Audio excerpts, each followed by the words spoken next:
मुद्दा देख रहे हैं आप, मैं हूं आपके साथ नेहा दुबे। इजराइल हमास के बीच का जंग कहीं महायुद्ध ना बन जाए, यह आशंका अब हकीकत बनती जा रही है। इस जंग में अब ईरान भी कूद गया है। सीरिया में अपने दूतावास पर हुए हमले का बदला लेने के लिए 13 अप्रैल की आधी रात को ईरान ने इजराइल पर ताबड़तोड़ मिसाइल और ड्रोन दाग दिए। हमले को ईरान ने operation true promise code name दिया। इस हमले से दुनिया भर में हलचल मचा दी है और ऐसे में इजराइल और ईरान दोनों ही परमाणु शक्ति संपन्न देश हैं। ऐसे में दोनों के बीच जंग छिड़ना दुनिया के लिए चिंता का विषय बन गया है। अब ईरानी आर्मी चीफ ने इजरायली सरकार को चेतावनी देते हुए कहा कि अगर इजरायली प्रशासन जवाबी कार्रवाई करता है तो उसको गंभीर परिणाम भुगतने होंगे। इस बीच भारत के लिए ईरान के कब्जे में आई इजरायली जहाज में फंसे 17 भारतीयों को निकालना एक बड़ी चुनौती बन गई है। वहीं भारत के लिए मुश्किल ये भी है कि ईरान और इजराइल दोनों से ही भारत के संबंध अच्छे हैं। ऐसे में ईरान और इजराइल के बीच तनातनी को लेकर मुश्किलों में फंसे भारत ने दोनों देशों को संयम बरतने की सलाह दी है। तेहरान की ओर से बता दें आपको कि शनिवार को किए गए ड्रोन हमले के बाद विदेश मंत्रालय ने कहा कि तनाव को बातचीत और कूटनीति के जरिए हल किया जाना चाहिए। इस रिपोर्ट को देखें।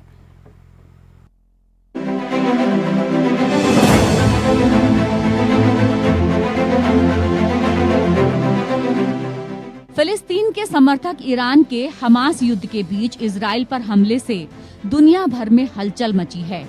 13 अप्रैल की आधी रात ईरान ने इजराइल पर ताबड़तोड़ मिसाइल और ड्रोन हमले किए, जिनकी संख्या 300 से अधिक बताई जा रही है। इस घटना ने मिडिल ईस्ट में तनाव बढ़ा दिया है। तेहरान ने कहा कि इजराइल की ओर से दमिश्क में ईरान के राजनयिक मिशन को निशाना बनाए जाने के बाद ये आत्मरक्षा की कार्रवाई थी।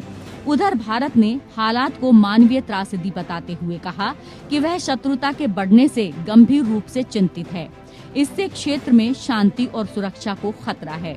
विदेश मंत्रालय ने एक बयान में कहा कि हम तत्काल तनाव कम करने, संयम बरतने, हिंसा से पीछे हटने और कूटनीति के रास्ते पर लौटने का आह्वान करते हैं। हम उभरती स्थिति पर करीबी नजर बना रहे हैं। ये महत्वपूर्ण है कि क्षेत्र में सुरक्षा और स्थिरता बनी रहे। इजराइल की ओर से हमास के खिलाफ युद्ध शुरू किए जाने के बाद से ही क्षेत्र में तनाव बढ़ने की आशंका थी। पिछले सप्ताह भारत ने एक एडवाइजरी जारी करके अपने नागरिकों से ईरान या इजराइल की यात्रा न करने का आग्रह किया था और दोनों देशों में रहने वाले भारतीयों से अत्यंत सावधानियां बरतने को कहा था। अब तनाव बढ़ गया है और इन हालात में भारत उन दो देशों के बीच खड़ा है जिनके साथ इसके मजबूत संबंध हैं। वहीं भारत के लिए इजरायली जहाज में फंसे 17 भारतीयों को निकालना बड़ी चुनौती बन गई है। दरअसल ईरान ने हमले से एक दिन पहले इजराइल के इस जहाज को कब्जे में लिया था। इस जहाज में कुल 25 लोग सवार थे, जिनमें से 17 भारतीय हैं। इन हमलों के बीच अब इन 17 भारतीयों की सुरक्षा का मुद्दा भारत के लिए एक बड़ी चिंता बन चुका है। वहीं ईरान ने कहा है कि भारत सरकार के प्रतिनिधियों को कब्जा किए गए इजराइल से जुड़े जहाज पर मौजूद भारतीय क्रू से मिलने की अनुमति दी जाएगी। ईरान की घोषणा भारत के विदेश मंत्री डॉक्टर एस जयशंकर और उनके ईरानी समकक्ष आमिर अब्दुल्लाहियान के बीच रविवार को फोन पर बातचीत हुई। इस दौरान ईरानी विदेश मंत्री ने भारत को इजराइल पर की गई कार्रवाई के बारे में जानकारी दी। ईरान ने भारतीय समकक्ष को ईरान के वैध आत्मरक्षा और इजरायली शासन को सजा दिए जाने के बारे में जानकारी दी। दरअसल भारत हमास को आतंकवादी संगठन नहीं मानता, लेकिन इजराइल पर हमास ने जिस तरह से हमला किया है उसे आतंकवादी हमला माना गया। इजराइल का दौरा करने वाले पहले भारतीय प्रधानमंत्री नरेंद्र मोदी ने एक्स पर एक पोस्ट में इसे आतंकवादी कृत्य बताया था। इसके जरिए भारत ने साफ संदेश दिया था कि वह आतंकवाद के खिलाफ इजराइल के साथ है। हालांकि भारत गाजा में मानवीय त्रासदी को लेकर भी आवाज उठाता रहा है। भारत 2 राज्य समाधान की वकालत करता है और फिलिस्तीनियों की मदद करना जारी रखे है।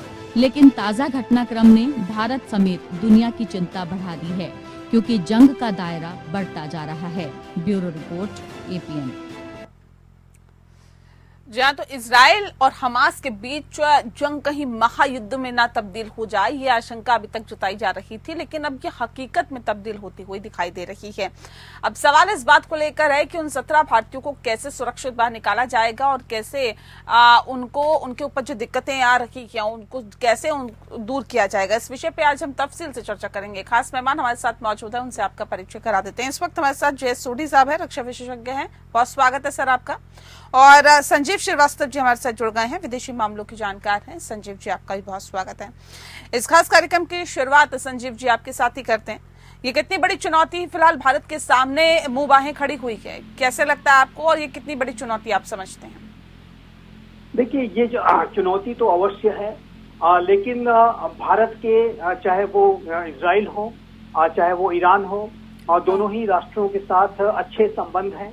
दोनों राष्ट्रों के साथ भारत की अच्छी समझदारी है और मेरा ऐसा विश्वास है कि यद्यपि कि ईरान के द्वारा ये जो एक्शन लिया गया है वो इजराइल को ध्यान में रखते हुए लिया गया है, लेकिन ईरान की सरकार का भारत के नागरिकों से कोई किसी तरीके का बैरभाव नहीं है। और हमारे विदेश मंत्री श्री एस जयशंकर ने अपने ईरानियन काउंटर पार्ट ईरान के विदेश मंत्री से इस संदर्भ में बात भी की है और भारत को ईरान की सरकार के द्वारा ये आश्वासन भी दिया गया है कि इन भारतीय जो सेलर्स हैं उनको एक्सेस प्रोवाइड कराया जाएगा, उनके साथ मिलने की अनुमति ईरान देने के लिए कह चुका है। और मेरा ऐसा मानना है कि ये जो भारतीय हैं इनका कोई अहित नहीं होने जा रहा है और ये सुरक्षित स्वदेश वापसी करेंगे और ये बहुत जल्द होगा। और जहां तक भारत की ओवरऑल इस पूरे घटनाक्रम पर अप्रोच का प्रश्न है, तो भारत का जो अप्रोच है बहुत ही बुद्धिमत्तापूर्ण, विवेकपूर्ण, जिम्मेदारी भरा अप्रोच है।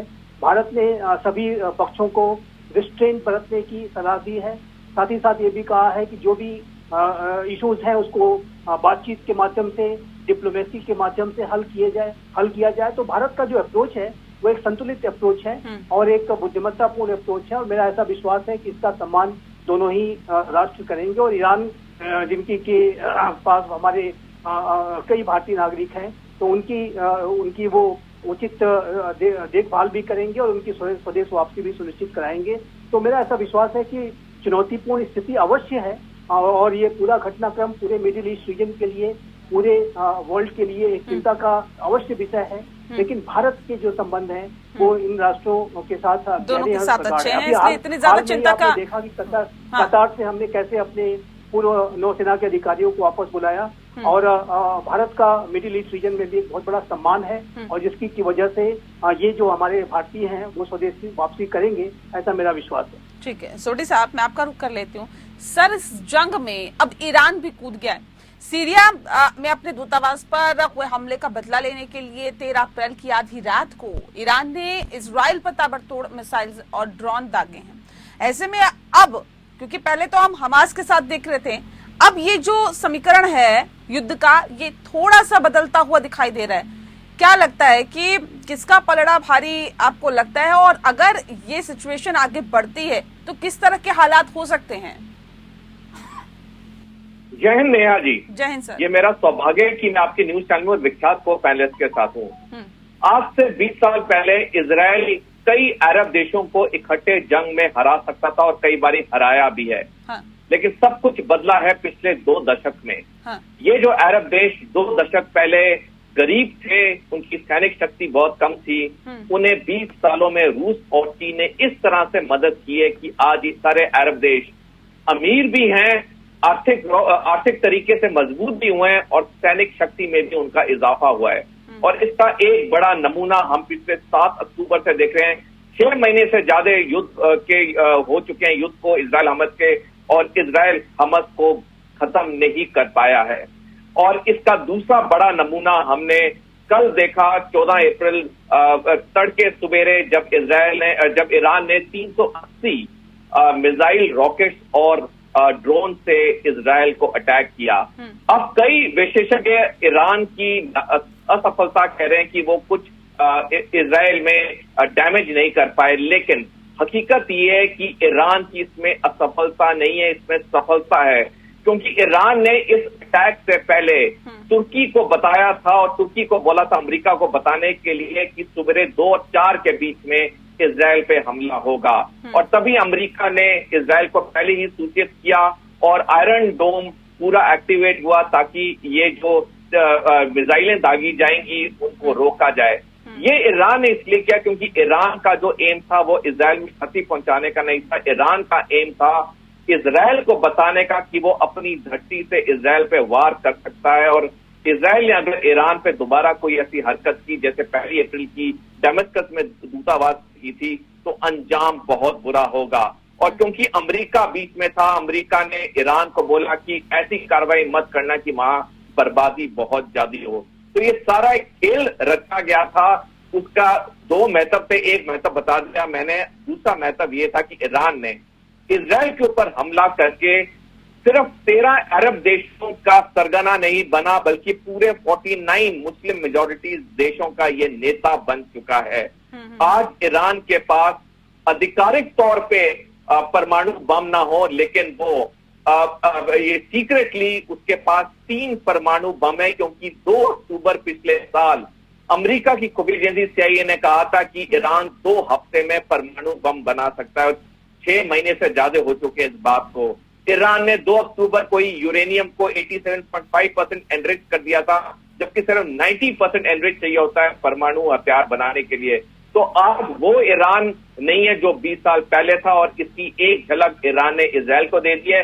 जहां तक बात है आगे युद्ध किस तरह जाएगा, ये अटैक करके ईरान ने एक बात साफ कर दी है कि 2 नेशन सोल्यूशन अब बहुत जल्दी बनेगा, क्योंकि इजराइल अब इतने मोर्चों पे लड़ नहीं पाएगा। मैं एक आखिरी टिप्पणी करना चाहूंगा नेहा जी, इसी बात की चेतावनी अमेरिकी राष्ट्रपति जो बाइडेन 7 अक्टूबर से दे रहे थे, जब वो इजराइल को बार बार कह रहे थे इस युद्ध को लंबा मत खींचो, अन्यथा तुम्हारे लिए दिक्कत होगी। आज इजराइल के प्रधानमंत्री बेंजामिन नेतन्याहू की गलती की वजह से इजराइल को ऐसी बेशर्मी भुगतनी पड़ रही है। 8 अप्रैल को कुछ दिन पहले टाइम्स ऑफ इजराइल, जो कि इजराइल का एक विख्यात अखबार है, उसमें एक ओपिनियन पोल छपा जिसमें 71% इजरायली नागरिकों ने बोला है कि वो चाहते हैं कि बेंजामिन नेतन्याहू इस्तीफा फौरन दे। जी ठीक है संजीव जी, जिस बात का जिक्र अभी सोडी साहब कर रहे थे, बहुत ही बेहतरीन तरीके से इन्होंने समझाया, लेकिन क्या लगता है, क्योंकि इजराइल हमास को खत्म नहीं कर पाया पिछले काफी वक्त से, ये जो युद्ध है वो लगातार चल रहा है, लेकिन अब ऐसे में ईरान की बीच में एंट्री होना, क्या लगता है कि इजराइल आर्थिक तौर पर ये संकट झेल पाएगा? हमास एक बड़ी चुनौती बना हुआ था, ना चाहते हुए भी एक बड़ी चुनौती बन गया था कहीं ना कहीं इजराइल के लिए। अब ईरान का बीच में आना आर्थिक तौर पर कितना नुकसान पहुंचाएगा इजराइल को? जी निसंदेह ये एक इजराइल के लिए चुनौतीपूर्ण समय है, लेकिन इजराइल एक ऐसा राष्ट्र है कि जो कि हमेशा से चुनौतियों से घिरा रहा है, और इजराइल ने उन चुनौतियों का जो सामना है बहुत ही दृढ़ता के साथ, मजबूती के साथ किया है। इजराइल के जो अपने जो स्वयं के जो वहाँ के नागरिक हैं, उन्होंने सारी कठिनाइयों का सामना करते हुए एक अपने राष्ट्र की स्थापना की, और आप जानते हैं कि जो होलोकॉस्ट का एक जो इतिहास है उसके बारे में तो पूरी दुनिया जानती है। लेकिन साथ ही साथ जो इजरायली नागरिक जो विदेशों में रहते हैं, जो यूनाइटेड स्टेट्स ऑफ अमेरिका की अगर बात करें तो वहाँ पर जो जूइश लॉबी है वो बहुत ही ज्यादा स्ट्रांग और पावरफुल लॉबी है। उसका एक सारे जो प्रतिष्ठित वहाँ पे आर्थिक संस्थान है उसमें एक बहुत बड़ा श्रेय है, बहुत बड़ा दखल रखते हैं। और अमेरिका की पॉलिटिकल एस्टेब्लिशमेंट, चाहे वो डेमोक्रेटिक पार्टी हो चाहे रिपब्लिकन पार्टी हो, सभी में उनका एक गहरा प्रभाव रहता है। और वो जो लॉबी है, जो इजरायली नागरिक विदेशों में रहते हैं, वो अपने मातृभूमि की, अपने राष्ट्र की रक्षा के लिए अपना सर्वस्व देने के लिए तैयार रहते हैं। तो इजराइल के पास चुनौतियां, जैसा कि मैंने कहा, हमेशा से रही हैं, लेकिन इजराइल उन चुनौतियों का सामना करना जानता है। उसके साथ यूनाइटेड स्टेट्स ऑफ अमेरिका की शक्ति खड़ी है, पूरे यूरोप की शक्ति खड़ी है। अभी आप देखिए तो अमेरिका ने इस पूरे जो भी ड्रोन्स और मिसाइल्स के विरुद्ध ऑपरेशंस हुए, उसमें अमेरिका ने भी अपनी कार्रवाई करते हुए अपने जो एजिस मिसाइल डिफेंस सिस्टम का इस्तेमाल करते हुए जो ईस्टर्न मेडिटेरियन सी में था, वहां पर करीब 70 ड्रोन्स को और 3 बैलिस्टिक मिसाइल्स को मार गिराया। ये अवश्य है कि ईरान ने इसको कोरियोग्राफ तरीके से किया था। ये बात सोडी साहब जैसा कह रहे थे बिल्कुल सही है, लेकिन यूनाइटेड स्टेट्स ऑफ अमेरिका ने इजराइल के साथ अपनी जो खड़े रहने की जो संकल्पबद्धता है उसको बार बार दोहराया है। और उसमें सैनिक मदद तो वो देगा ही, आवश्यकता पड़ेगी तो इजराइल को आर्थिक मदद भी दी जाएगी। और इस संदर्भ में यूनाइटेड स्टेट्स ऑफ अमेरिका की संसद में प्रस्ताव आने शुरू हो चुके हैं क्या, और इजराइल को अमेरिका में बाई पार्टीजान सपोर्ट हासिल है। यदि वर्तमान में तो डेमोक्रेटिक सरकार है, यदि कल को कोई रिपब्लिकन सरकार आती है, राष्ट्रपति ट्रम्प यदि फिर से वहां पे जीत जाते हैं चुनाव, तो इजराइल का जो सपोर्ट है और अधिक बढ़ जाएगा। तो इजराइल को चिंता करने की आवश्यकता नहीं है। और जहां तक इजराइल को के सपोर्ट की बात है, इजराइल का जो आतंकवाद के विरुद्ध जो युद्ध था, हमास के विरुद्ध जो युद्ध था, उसकी बात है, तो वो युद्ध को ध्यान में रखते हुए अनेक राष्ट्र उसकी मदद भी कर रहे हैं। वहां पर जो मैन पावर की कमी पड़ रही है उसमें भारत भी अपने नागरिकों को भेज रहा है। और जाहिर है कि देखिए, एक बात मैं यहाँ पे कहना चाहता हूँ कि इजराइल के ऊपर जो 7 अक्टूबर का जो हमला किया गया हमास के द्वारा, और लार्जली वो ईरानियन बैक था, हालांकि ईरान उसमें कोई डायरेक्ट तरीके से एविडेंस बेस्ड ऐसा कोई प्रमाण नहीं है कि ईरान इसमें इन्वॉल्व था, लेकिन एक लार्जली जो ईरानियन प्रॉक्सीज के द्वारा कार्रवाई की जाती है इजराइल के खिलाफ, वो वैसी कार्रवाई थी। और एक बहुत बड़ा आतंकी हमला था इजराइल के ऊपर, सबसे बड़ा आतंकी हमला था। और इजराइल का जो आतंकवाद के विरुद्ध युद्ध है वो बिल्कुल जायज है। हालांकि इजराइल को अब ह्यूमैनिटेरियन जो हाँ सिचुएशन है उसका भी ध्यान रखना होगा, और सारी सिचुएशन को इस तरीके से हैंडल करना होगा कि ये आउट ऑफ कंट्रोल ना हो और ये रीजनल एस्केलेशन ना हो। अभी भी आप देखिए तो इजराइल ने ये जो हमला किया है उसके बाद से अमेरिका हो या भारत हो या अन्य राष्ट्र हो, सभी इस बात की कोशिश कर रहे हैं कि इस हमले के बाद भी कोई रीजनल एस्केलेशन, कोई वाइडर एस्केलेशन ना हो। तो ये जो वर्तमान समय में स्थितियां काफी तनावपूर्ण अवश्य हैं, इजराइल के सामने चुनौतियां अवश्य हैं, लेकिन इजराइल उन चुनौतियों को फेस कर रहा है। और उस चुनौतियों को फेस करने के दौरान अमेरिका की ताकत उसके साथ खड़ी है, यूरोप की ताकत उसके साथ खड़ी है, और उसके आतंकवाद के विरुद्ध जो उसकी जो लड़ाई होती है उसमें भारत भी उसके साथ खड़ा है। और मेरा ऐसा मानना है कि इजराइल के जो लोग हैं वो बड़े अपने राष्ट्र को लेकर के समर्पित लोग हैं, और अपने राष्ट्र की रक्षा वो बेहतर तरीके से कर सकते हैं, चाहे वो आर्थिक चुनौती हो चाहे वो सामरिक चुनौती हो। सोडी साहब, भारत की नीति अभी तक आपको क्या लगता है इन दोनों देशों के लिए कैसी रखी है, और आगे क्योंकि इन 17 भारतीयों को भी निकालना है, किस तरह की होनी चाहिए जिससे बेहतरीन तरीके से दोनों ही देशों के साथ भारत के संबंध रहे, और जो चुनौती फिलहाल भारत के सामने है भारतीयों को निकालने की, वो भी शांतिपूर्ण तरीके से संपन्न हो? नेहा जी, 1947 से भारत की विदेश नीति बिल्कुल निष्पक्ष और नॉन अलाइंड रही है, और यही कारण है कि आज हम अंतर्राष्ट्रीय स्तर पे हमारा बहुत मान है, बहुत हमारा सम्मान है। चाहे रूस यूक्रेन युद्ध हो, चाहे इजराइल हमास युद्ध हो, चाहे ईरान इजराइल का भी ये अटैक हो, हमेशा भारत ने दुनिया में सिर्फ शांति की बात की है। भारत ने कभी कोई पक्ष नहीं लिया है, भारत ने वही किया है जो भारत के राष्ट्रीय हित और राष्ट्रीय सुरक्षा के लिए सही है और सटीक है। और अभी भी जो 17 भारतीय ईरान की कस्टडी में जो इजरायली मर्चेंट नेवी शिप में थे, मेरे को पूरी उम्मीद है कि इनको थोड़े समय में ही रिहा कर दिया जाएगा। पिछले 10 साल में जब से प्रधानमंत्री नरेंद्र मोदी जी हमारे प्रधानमंत्री रहे हैं, उन्होंने दुनिया के किसी कोने में किसी भारतीय नागरिक को जो दिक्कत में उसको नहीं छोड़ा, उन्होंने वहां से निकाला। चाहे 23,000 हमारे छात्र थे जो यूक्रेन में फंसे हुए थे, उनको निकाला। चाहे सुदान में हमारे कई लोग फंसे हुए थे, जब सुदान में गृह युद्ध शुरू हुआ तब निकाला। चाहे हमारे 8 भारतीय नौसेना के वेटरन्स थे जो कतार में उन्हें जेल हो गई थी, उन्हें मोदी जी ने निकाला।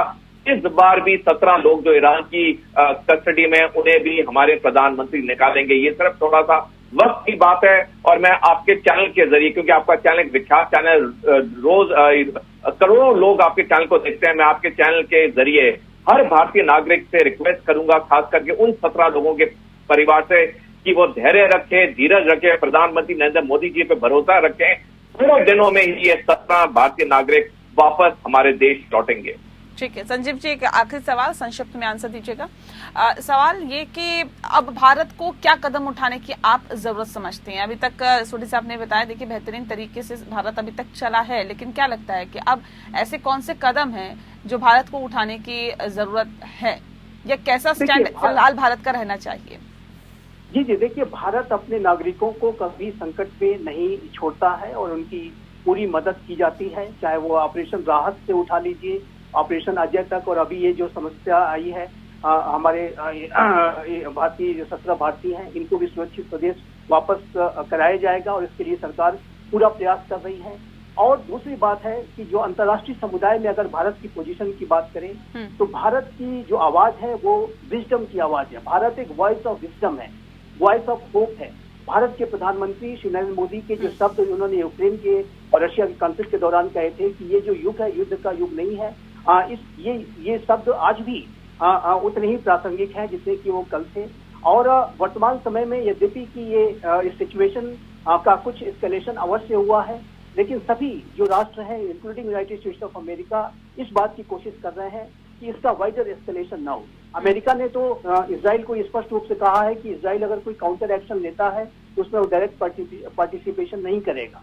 तो जाहिर है कि सभी राष्ट्र इस बात को चाहते हैं, इसमें भारत भी शामिल है, कि इस युद्ध का कोई बड़ा एस्केलेशन ना हो। पहले से ही 2 युद्ध चल रहे हैं, उसके पहले कोरोना की पैंडेमिक थी, विश्व की जो सप्लाई चेन्स हैं गहरे तरीके से प्रभावित हुई हैं, चाहे वो एनर्जी सप्लाई चेन्स हो, फूड सप्लाई चेन्स हो, और जाहिर है कि कोई नया युद्ध अंतर्राष्ट्रीय समुदाय अफोर्ड नहीं कर सकता। इसी वजह से भारत की जो आवाज है उसको मेरा मानना है कि गंभीरता के साथ सुना जाएगा, और भारत की जो पोजीशन है, भारत का जो स्टैंड इस विषय पर भी है वो बहुत ही बुद्धिमत्तापूर्ण और समझदारी भरा है, और अंतर्राष्ट्रीय समुदाय निसंदेह बिल्कुल। अभी तक भी भारत ने हर कदम बहुत ही फूंक कर उठाया है और उम्मीद करते हैं बहुत ही सोच समझ के साथ, सूझबूझ के साथ आगे भी कदम उठाया जाएगा। बहरहाल बहुत शुक्रिया आप दोनों मेहमानों का हमारे साथ इस खास चर्चा में शामिल होने के लिए। मुद्दा में फिलहाल इतना ही। नमस्कार।